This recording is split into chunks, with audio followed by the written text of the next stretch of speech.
السلام عليكم ورحمه الله وبركاته.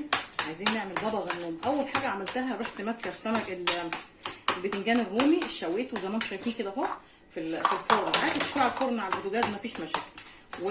وشويته ورحت مقشراه كده وهرساه زي ما انتم شايفين، ونزلت بشويه بصل اللهم ذكرني مثلا فلفل رومي على فلفل حامي كده اهو، فرمته في الكبه ونزلت عليه كده، وكمان شويه بصل. اللي عايز يحب يشوي البصل مع البتنجان مفيش مشكله، بس انا بحب اعمل التكه دي، بحب اعمل البصل ليه كده ليه قرش. اللي حابب يشويه مع البتنجان ويقشره ويعمله برده مع بعض مفيش مشكله. واروح ايه مقلباه تقليبه كده اهو، واروح نازله بالطماطم المفرومه زي ما انتم شايفين اهي، طماطم مفرومه. بسم الله الرحمن الرحيم اهي حطها في الكبه عشان اعمل احلى بابا غنوم. وقلبته تقليبه سلطه البتنجان. وبعد كده بقى النجم بقى اهم حاجه في الموضوع الثوم المفروم زي ما انتم شايفين اهو، ونزلت على بابا غنوم اهو زي ما انتم شايفين اهو. وبعد كده معلقه ملح وكمون، ملح وكمون زي ما انتم شايفين وخلطت. وايه كمان يا شيف نونو معلقه كزبره مش كبيره كده قوي، بسيطه مش قوي كده، تمام. معلقه كزبره كده اديته تقليبه خلاص. ايه تاني يا شيف نونو؟ عايزين بقى نعمل التحويجه بتاعته. بنعصر ليمون كده، شايفيني مظبوط بس الكاميرا. بعصر ليمون اهو ليمونه ونص، ليمونتين بقى، حبه زي ما انت حابه اهو. وعصرت عليه الليمون اهو.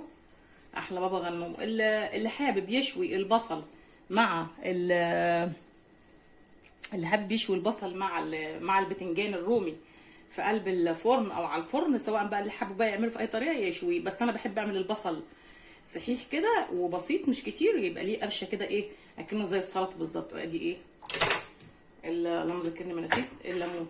ايه تاني يا شيف نون؟ الخل، معلقه خل كبيره كده واديله تقليب.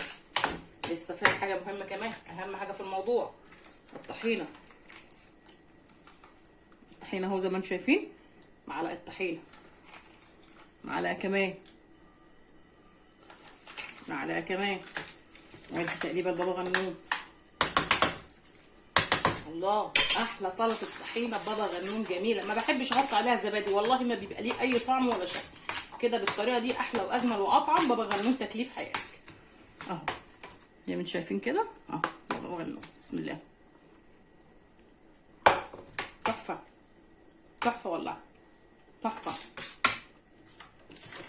نزود له طحينه كمان، معلقه طحينه كمان اهو عشان الحبايب. واقلب حبه خل كمان يشوف نونو. الله، هو بيحب الخل قوي. الله، احلى بابا غنوم ده ولا ايه يا شيف نونو؟ الله، نغرف ونوريكم.